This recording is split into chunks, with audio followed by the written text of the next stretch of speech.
Welcome back to Mindful Breath. Please subscribe to the channel, like, and turn on notifications so you don't miss the most meaningful teachings. We sincerely thank you for always walking alongside us, dear friend. If today your heart feels unsteady, caught among feelings you cannot yet name, if your mind is still weighed down by old matters you have not been able to let go of, if the world around you feels so noisy that you can no longer hear your own inner voice, then please sit down, take a deep breath, so that together we may quietly listen to the Buddha's teaching. Words of compassion are not only for those who practice the path, but for anyone who wishes to find a gentle way forward amid the countless entanglements of life.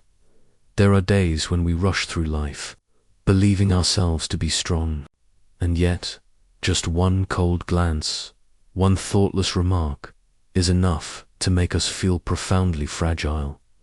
Waves begin to rise within, and we ask ourselves, why do people treat me this way? Why do I live kindly and still get hurt? Why is it that the more gentle I am, the lonelier I feel? Then we begin to worry. We worry about others speaking ill of us. We worry about being misunderstood. We worry about matters that should never have concerned us.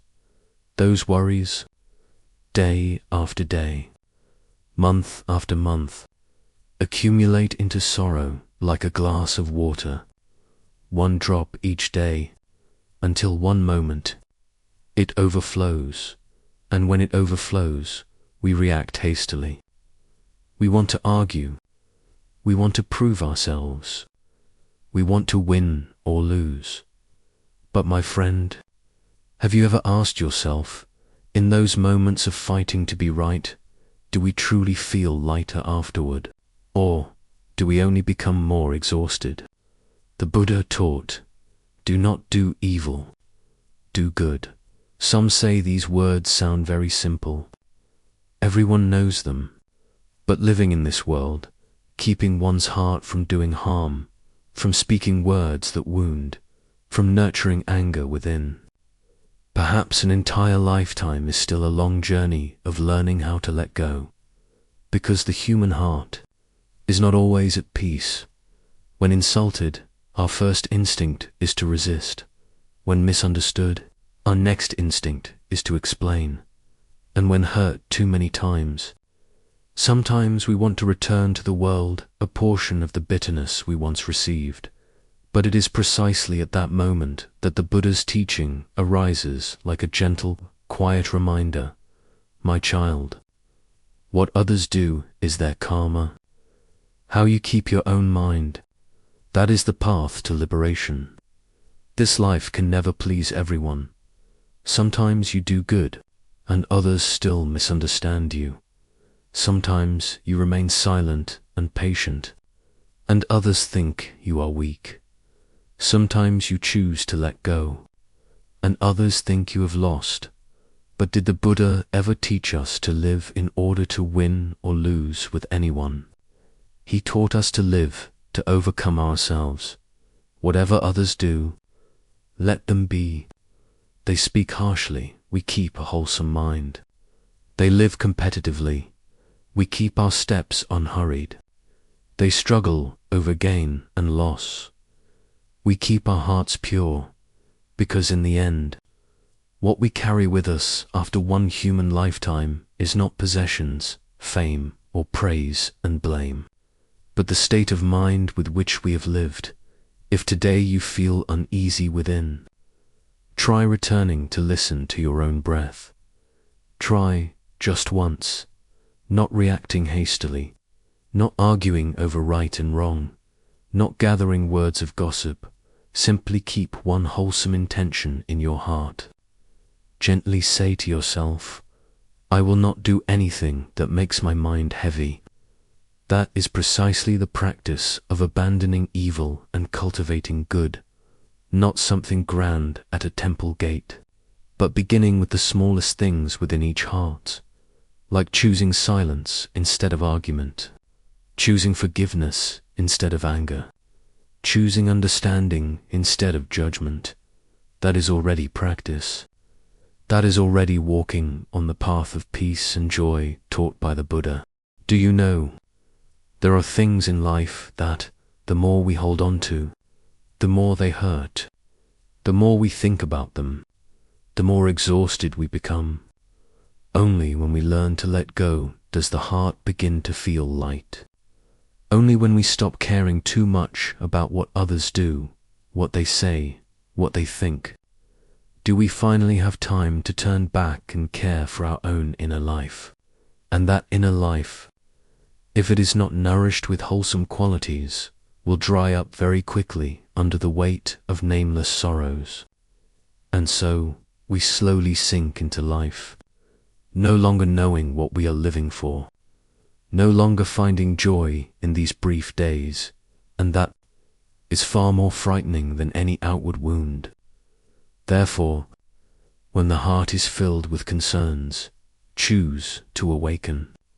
When the world is too noisy, choose to listen to yourself. When others sow unwholesome deeds, learn to sow wholesome ones. For only light can dispel darkness. Only love can dissolve suffering. And only a peaceful heart can lead you to true happiness and liberation.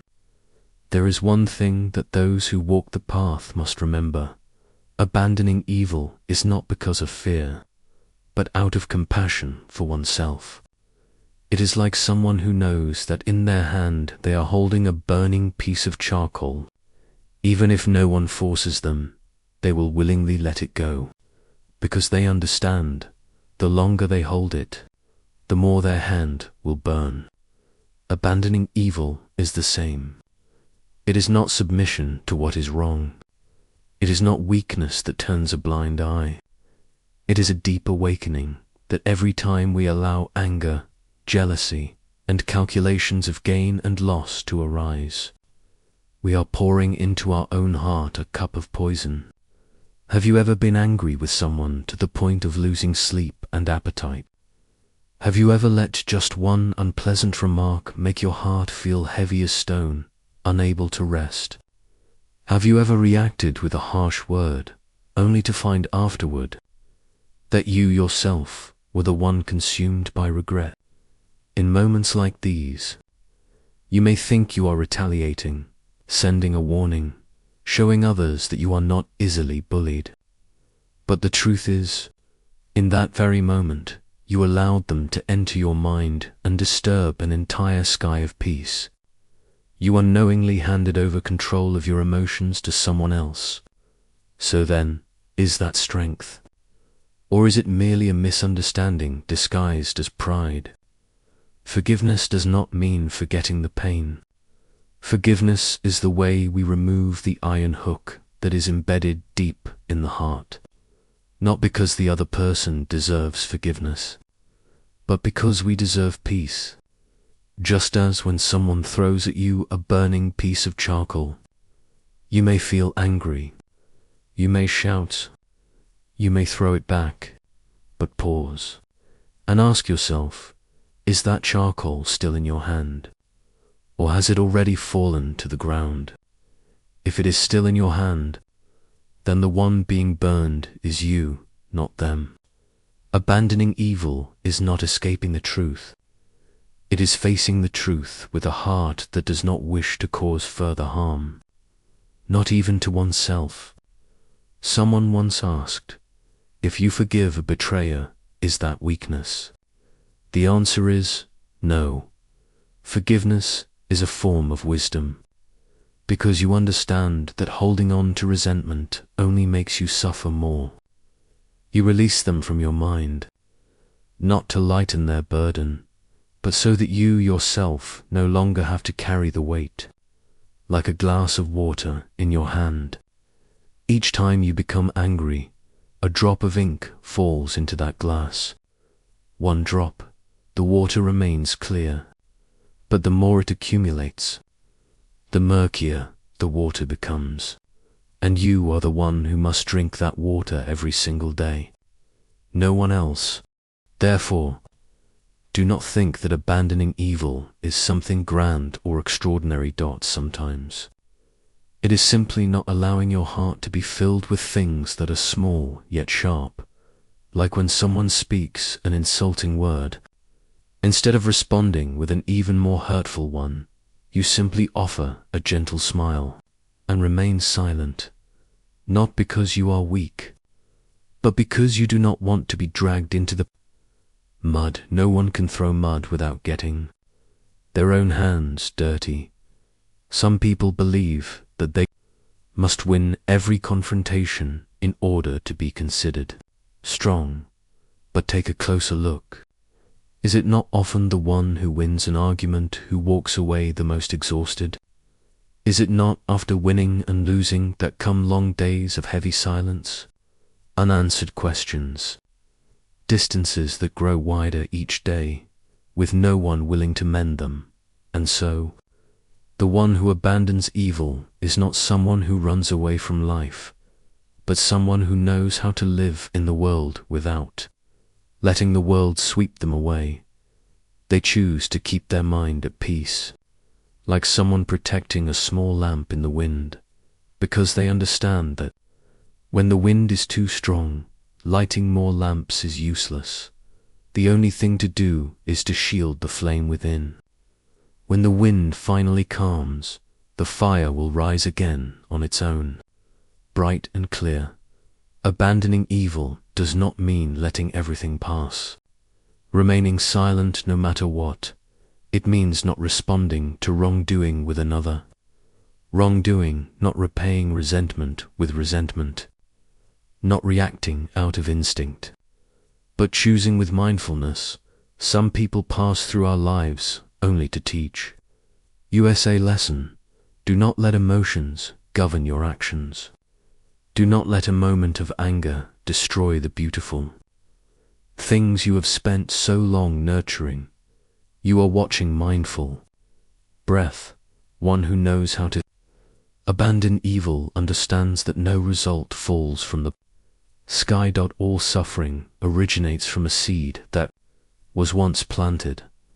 It may have been an unwholesome thought, a cold remark, or an action that seemed harmless, yet carried deep consequences.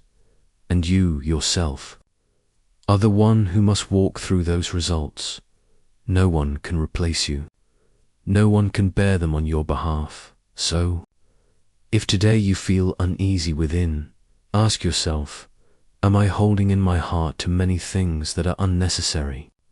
Am I clinging to old wounds, resentment, unfulfilled expectations, and then blaming others for my suffering? But in truth, everyone is merely a mirror reflecting one's own mind. If there is anger within us, then everywhere appears hostile. If there is loving kindness within us, then everywhere is peaceful. When someone speaks harshly, we hear it and let it be. The mind does not waver. The mouth does not respond. The heart does not hold resentment. Then those words are no different from a breeze passing by the ear. But if we keep them thinking, ruminating, and growing upset, then those words become an arrow piercing straight into the heart. They shoot once, and we stab ourselves 10 times. So then, who is truly causing the suffering?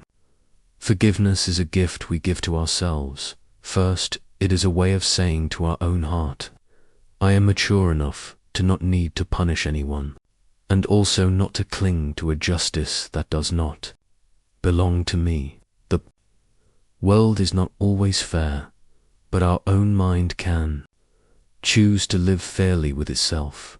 Fairness means not allowing those who are undeserving to occupy too much space in our thoughts and in our heart.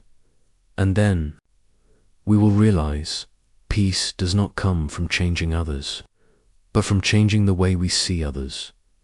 No longer wishing for them to understand us, to love us, to apologize to us, but only wishing that we have enough compassion not to carry them with us through the months and years ahead. If one day you find your heart lighter, no longer wanting to argue, no longer needing to win or lose, no longer craving to prove right and wrong. That is the day you have truly abandoned evil, letting go of a little pride, letting go of a little stubbornness, letting go of a little arrogance, so the heart becomes wider, life becomes lighter, and the mind becomes calmer. No one forces you to become a saint, but each day, if possible, choose not to do anything that would make you feel ashamed when you sit quietly and reflect, because sometimes simply not doing wrong is already a great act of goodness, and perhaps from that very mindfulness you will discover the path that for so long seemed obscure, only to realize it has been shining all along within your own heart, but through calm, equanimous silence, because you understand that every wholesome word is a seed planted today. One day it will bloom into a garden of flowers in the hearts of others, and also in your own heart. Some people say doing good makes you easy to take advantage of. But do you know, an orange tree, no matter how sweet, does not turn into a poisonous tree because of a few worms. Those who do good do not stop out of fear of being hurt. They continue because that is their path, because light is something born from within their own heart, not from the expectation of being repaid. And sometimes it is precisely that light that awakens others, softening a heart that has grown hardened, turning back a person who has lost their way. We cannot change the entire world, but we can light a small lamp. And if each person lights one, darkness will no longer be something to fear. I remember once riding a bus. Amid the crowded passengers, there was an elderly woman standing unsteadily. A young woman sitting nearby immediately stood up and offered her seat, without waiting to be asked. She said nothing, only smiled and stepped back into a smaller corner. Such an action, seemingly so small, yet it caused the whole bus to suddenly grow quiet. The elderly woman said nothing, only gently squeezed the young woman's hand, her eyes brimming with tears. When getting off the bus, the old driver uttered a word of thanks. And I realized that day everyone on the bus had received a wordless lesson. That is, when kindness spreads, it does so not through words, but through actions. And that light is enough to warm the hearts even of those who seemed to have forgotten what kindness truly is. You are watching the Mindful Breath channel. Life can be filled with many things that make us want to close our hearts, wounds, betrayals, comparisons. But do you know, when you are still gentle enough not to respond to evil with evil, when you still choose compassion over anger, then you are still planting light with every step you take, because you do not live to retaliate. You live to be at peace. And that peace does not come from how others treat you, but from how you choose to live. Doing good is not in order to receive credit, nor to prove that you are a good person. It is so that your heart is not disturbed by unwholesome things. It is yielding, not because you are weak, but because you are stronger than competition. It is remaining silent, not because you cannot speak, but because you choose inner stillness to preserve inner stability. It is seeing someone in the wrong and not immediately passing judgment, because you understand that everyone has a past. Everyone is learning how to live better each day. Do not wait until you have plenty of money before helping the poor.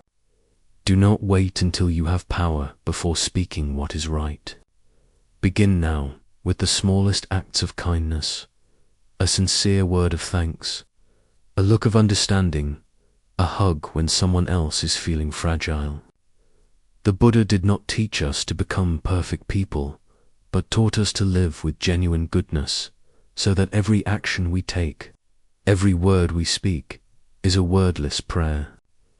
and every step we walk is an act of planting light upon this challenging ground. If you are asking yourself whether doing good can truly change anything, remember this: one drop of water does not fill the sea, yet it is a part of the ocean. One small wholesome act does not change the whole world, but it is a part of a world that is changing, and you are an important part of that. Do not hesitate to live kindly. Do not hesitate to do good. For every wholesome deed you perform is a mark of light you leave behind in this life. No one can take that away from you, not even time. One afternoon, in the gentle light of the day's end, people saw an old man sitting by the lakeshore. His eyes gazed into the distance, his face calm like the surface of the water without a ripple. It seemed as though this world no longer held anything that could trouble him. Someone, curious, approached and asked how he could live so peacefully in a world full of contention. He simply smiled, gently picked up a small pebble, and tossed it into the lake. Small ripples spread outward, then quickly faded away. He said, "Human life is like that water. If we do not cling, everything will eventually pass. Everyone must pass through the waves of praise and blame, of admiration and slander. People are, by nature, complicated. Each person has their own opinions and their own words. Some see us smile and call it fake. Some see us cry and call it weakness. Some who barely know us are quick to judge, and some who are close do not even bother to listen. If we store every word others speak inside our hearts, it is no different from tying stones to our own feet and then wondering why we cannot fly. There are days when just one careless remark is enough to stir the heart like a storm on the water. A sideways glance can make the heart tighten, as if a cold wind had slipped through a crack. But there comes a time when, weary of constantly chasing the emotions of others, we begin to learn how to stand still. Standing still does not mean indifference. It does not mean coldness. Standing still is seeing ourselves clearly amid confusion. Standing still is keeping the heart from being dragged away by the noise of the outside world. A leaf cannot decide which way the wind will blow, but it can choose to receive it with softness. Human beings are the same. We cannot make everyone love us. We cannot stop others from saying what they wish to say. But we can choose to keep our mind calm like a still lake, so that even when the wind stirs, the water does not grow cloudy. Those who understand us, a single glance is enough. Those who do not, explanations are sometimes meaningless. In moments when life feels unbalanced, what brings us peace is not the silence of the world, but the stillness that arises from within. For if there is a storm inside the heart, then no matter how calm the outside world may be, we cannot truly feel at ease. But if the inside is steady and strong, then no matter how noisy or unsettled others may be, our heart remains firm, like a hidden rock beneath white-crested waves. One who lives in this world cannot avoid gossip and controversy. At times we are misunderstood, at times misrepresented, but not everything needs to be explained, and not every moment requires justification. Some things only need time to answer. Some things only require our own calmness to be enough. Each time you are drawn into the words of others, ask yourself, am I living truthfully with myself? If the answer is yes, then there is no need to be shaken by anyone else. Like the lotus, it cannot choose where it grows, yet it rises from the mud and still preserves its pure fragrance. The lotus does not strive to spread its scent, yet anyone who passes by can feel it. So it is with us. There is no need to struggle to prove that we are good. Simply live rightly, live with kindness. Those who love us will see it. Those who dislike us, no matter how much they scrutinize, cannot touch our soul because our mind has become steady, like a still lake, no longer rippling at the small stones thrown into it. Some people spend their entire lives seeking recognition from others, only to end up losing themselves. Others live quietly, doing good without needing praise, because they understand their value does not lie in compliments, nor can it be taken away by a single criticism. What is most precious is knowing how to preserve a peaceful mind amid a changing world. No resentment, no blame, no competition, simply living quietly, like that lotus rising from the mud without carrying the smell of mud into its fragrance. When someone speaks ill of us, tell yourself it is a lesson in learning how to let go. When someone deliberately makes things difficult, see it as an opportunity to cultivate patience. Each time we are criticized, each time we are hurt, if we return inward to reflect, it is no different from wiping dust from a mirror. A mirror shines not because it never gathers dust, but because it is continually cleaned. The human mind is the same. No one is born at peace. We learn how to be calm after each time we are disturbed. Life is constantly changing. Someone who praises us today may turn away tomorrow. Someone who criticizes us today may one day come to understand. If we endlessly chase praise and blame and lose ourselves, we are like a traveler lost in the desert, because they keep watching the direction of the wind. Learn to hold yourself like a pine tree in the snow, like a lake deep in the forest quiet, yet full of strength, not to escape the world, but to be steadfast before every challenge.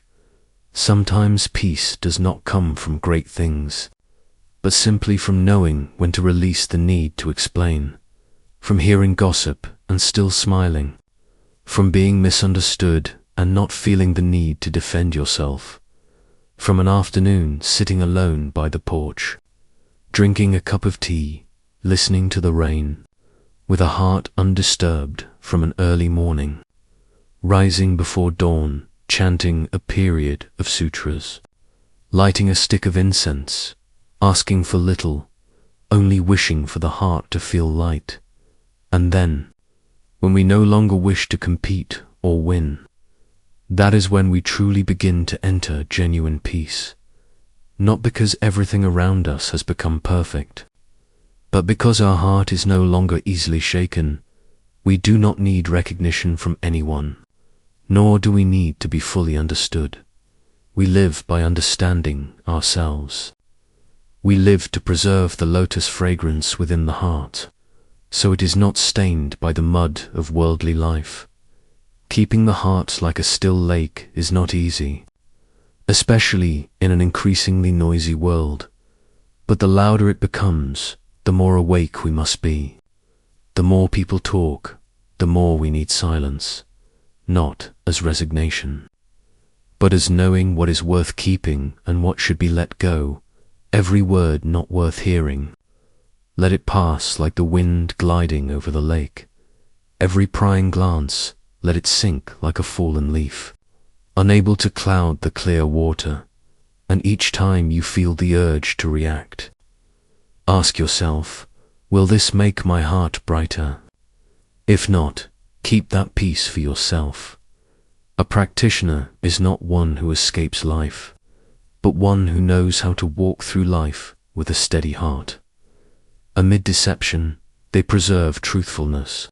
Amid gossip and contention, they preserve the quiet of the mind, like that lake not competing for water, not contending for sunlight. With just a little moonlight, the lake is already beautiful. So it is with us. We do not need to shine brightly in the world. Just a little kindness, a little stillness, is already enough to live a life of ease. If one day, amid all the busyness, you feel your heart grow heavy because of an unkind word, Remember the image of the old man by the lake. Remember this: peace does not come from others becoming silent, but from no longer needing them to be. Remember that the Buddha's teaching is still there, gentle like a passing breeze, yet profound like underground water flowing beneath the earth. Whatever others do, let them be. All we need is to keep our heart clear and pure and our steps unhurried. That is enough, a light that does not seek display. There are people who, their whole lives, never stand on a stage, never deliver eloquent speeches, never leave behind any lasting fame. Yet everything they do is like seeds quietly sown into human hearts, eventually blooming into wholesome flowers. They do not need praise, nor recognition, because what they do is not meant to be seen. They only wish to live in a way that brings no shame to their own conscience, to live so that their minds do not harbor resentment, do not utter harsh words, and do not cause pain to others. They live like a small lamp in the darkness of night, not dazzling, yet warm enough that anyone passing by can feel comforted. Once, I witnessed a frail old man stepping down from a bus. He trembled as he clung to the doorframe. Everyone behind him was in a hurry, rushed and impatient. And yet there was a boy about 14 years old, wearing a school backpack larger than his own frame, who quietly stepped forward, took the old man's hand, and carefully supported him down each step. The boy said nothing, did not smile, only looked at the old man with calm, peaceful eyes. When it was done, he ran off and disappeared into the crowd. No one knew his name or where he lived, and no camera captured that moment. But I believe the old man's eyes recorded everything, eyes shining with an emotion beyond words. And in that moment, I realized some acts of kindness do not need fame, labels, or applause. For goodness is not born to be displayed, but to warm. We often think of goodness as something grand, saving hundreds of people, donating vast sums, building schools or bridges. But in truth, goodness does not begin with great things. It begins with very small ones. A gentle word when someone is in despair, a non-judgmental glance toward one who has erred, pausing for a few seconds to ask a stranger if they need help. These things do not make us heroes, but they may help someone get through a dark day. Once, I saw a young woman curled up on a park bench. It was drizzling, and no one stopped. Her head was lowered, her shoulders trembling, as though she was swallowing an inner storm. An elderly woman passing by, carrying a bag of vegetables, stopped, opened her bag, took out a still warm steamed bun, and handed it to the girl. She said only one sentence: "Eat, child. Don't let your stomach be cold and your sadness grow heavier." The girl cried not because of the bun, but because, at a moment when she felt completely forgotten, a stranger was willing to share a bit of warmth. That is what goodness is. Not declaring loudly that one is doing good, but being willing to share one's warmth when seeing another shiver. Not showing off generosity, but being quiet enough that no one feels indebted. Those who are truly kind do not need applause. They move through life like the wind, gentle, cool, colorless. Yet anyone who has encountered them will never forget. Some people believe that merely not doing evil is enough. But goodness is not only avoiding harm, it is actively doing good. Even when no one forces us, when no one is watching, we still uphold what is right. When we could walk away in silence, we choose to act. When faced with two choices, say for ourselves, the other helping someone else, we do not hesitate to lean toward the harder path, simply out of compassion. We live in an age where kind words have become rare, and goodness is often met with suspicion. Doing good may not earn gratitude. Sometimes it brings misunderstanding, accusations of pretense, or hidden motives. But those who are truly kind do not change their nature because of that. They understand that if goodness ceased due to suspicious glances, what would remain to warm this world? They do not need the world to understand them. They only need their own hearts to know why they live. A neighbor once told me about an elderly woman at the end of the alley. She lived alone, with no children or relatives, yet every morning she rose early to sweep the alley, picking up even the smallest bits of trash. When asked why, she simply smiled and said, "When the alley is clean, my heart feels clean too." She needed no reminders, no payment. Some said she had nothing better to do. But kindness needs no reason. It is part of one's being, like flowers blooming in season, like the sun rising each morning.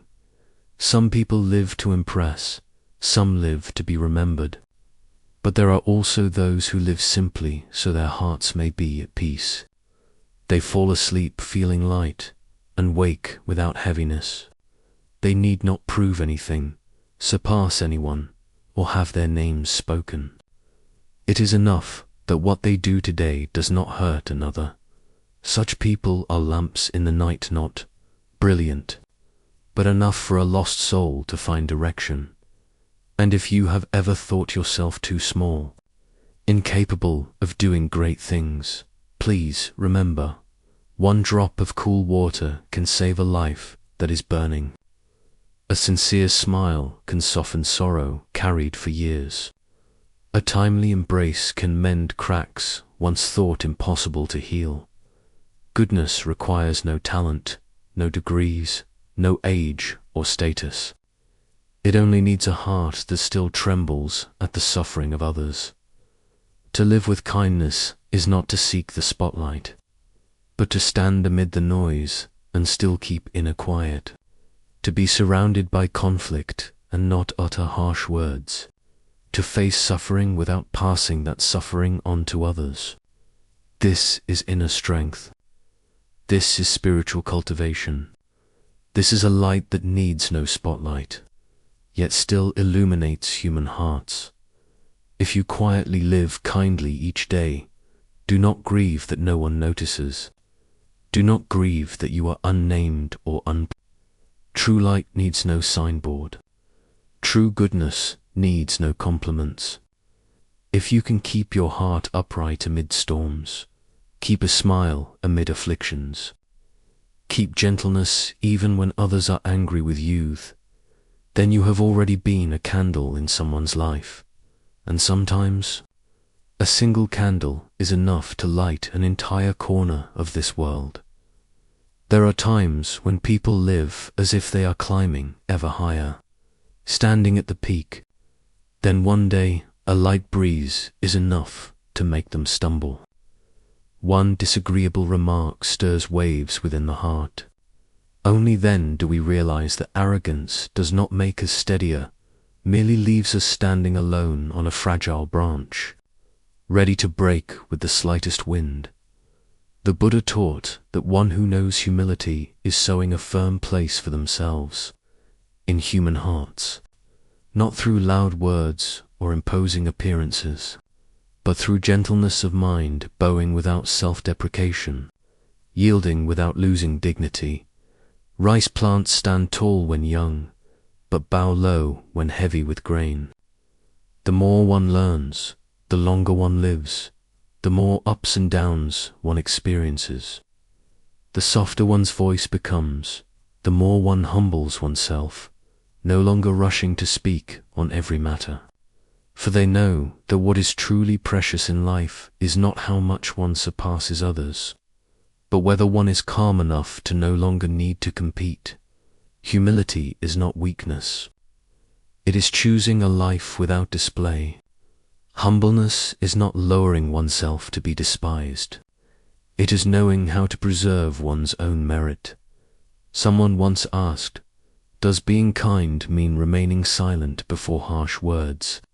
prying eyes, or injustice? The answer is no. But a wise and compassionate person chooses a different way to face them, not reacting, but reflecting. They keep their mind like still water. Whoever looks into it sees their own reflection, and thus awakens themselves. Arrogance does not make one stronger. It only makes one more vulnerable to the very things one believes oneself superior to. Arrogance is a double-edged blade. It wounds others and cuts deeply into oneself. A humble person does not strive to command respect, for their quiet presence already inspires it. They are like the full moon on a mid-autumn night, radiant without boasting. There is no need to be better than others, only better than oneself yesterday. No need to argue to prove a point, only to be peaceful enough to listen, generous enough to understand. Sometimes a single nod, a knowing glance, or a measured word can soothe smoldering tensions and dissolve heated arguments. In life, everyone has been caught in disputes at least once, only to end up exhausted, realizing that winning and losing bring no lasting joy.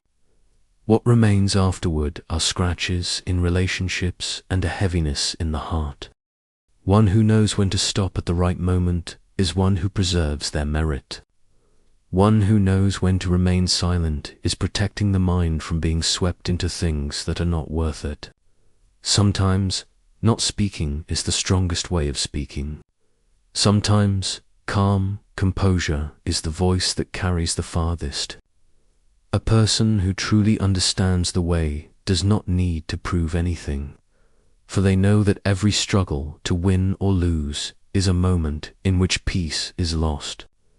There was once an elderly man living in a poor village whom everyone respected, not because he was wealthy or more capable than others, but because he always knew how to listen.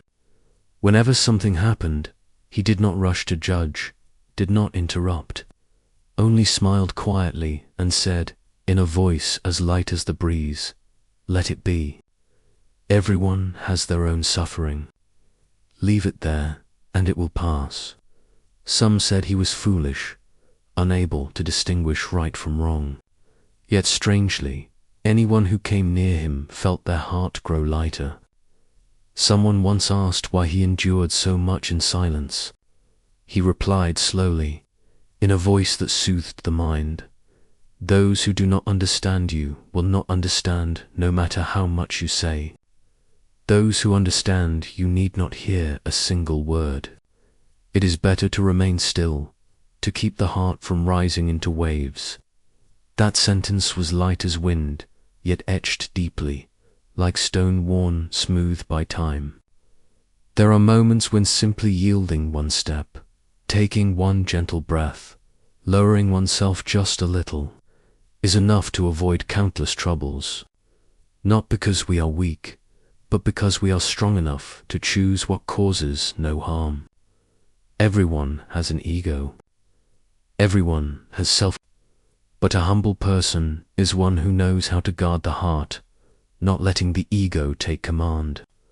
They understand that holding the head too high prevents us from seeing what lies beneath our feet. They live like water, always flowing to the lowest place to nourish the fields. Quiet yet beneficial, unassuming yet present at the right moment. Humility is not loss. It is victory without noise. A victory that needs no applause, no witnesses, only the quiet satisfaction of a light heart. Such a person, even without praise or recognition, is content for having preserved the dignity of being human. In every collision of life, if we can keep the heart free from anger, free from arrogance, free from the need to prove ourselves right, that alone is already a great victory. Some people spend their entire lives seeking respect from others, not realizing that true respect begins with humility. One who knows when to bow is one who knows how to stand tall. One who guards their speech is one who is safeguarding their own blessings. A humble word can open the door to goodwill.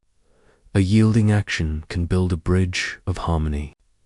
In life, it is often the gentle and quiet things that possess the most enduring strength. The wind is softer than thunder, yet it cools an entire forest. Moonlight is gentler than a spotlight, yet it illuminates the whole night. The longer one lives, the deeper one understands.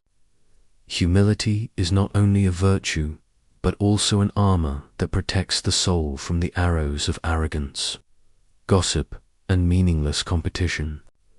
The Buddha taught that wisdom begins with humility.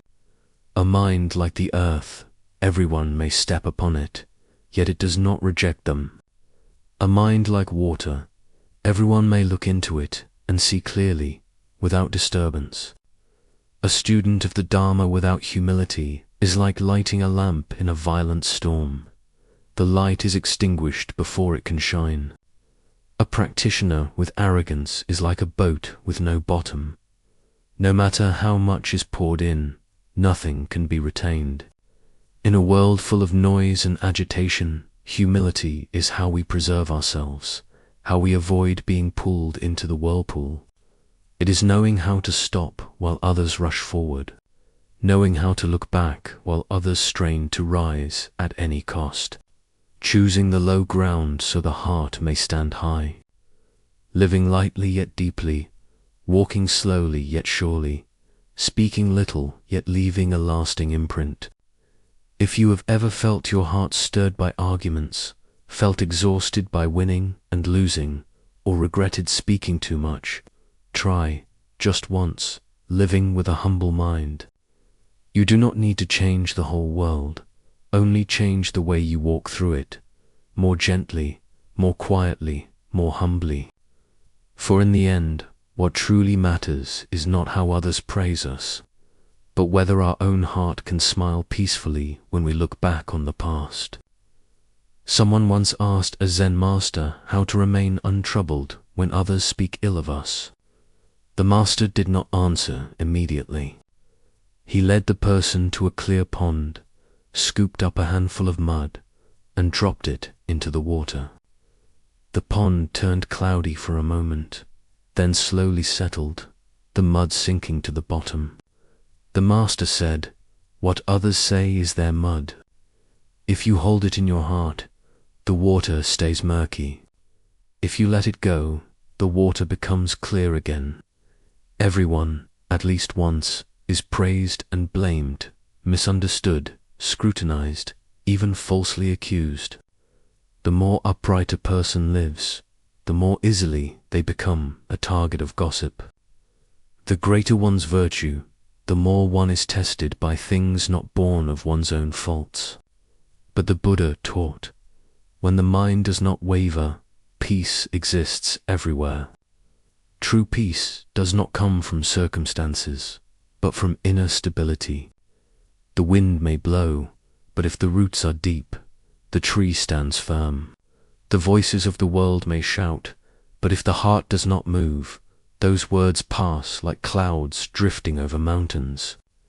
People often seek peace by avoiding life, avoiding certain people, escaping into quiet places, hoping the heart will finally be still. But peace is not the absence of sound. It is the absence of disturbance within. A restless mind turns even deep mountains into storms. A settled mind, however, can remain at ease in the busiest marketplace, as calmly as sitting beneath the Bodhi tree.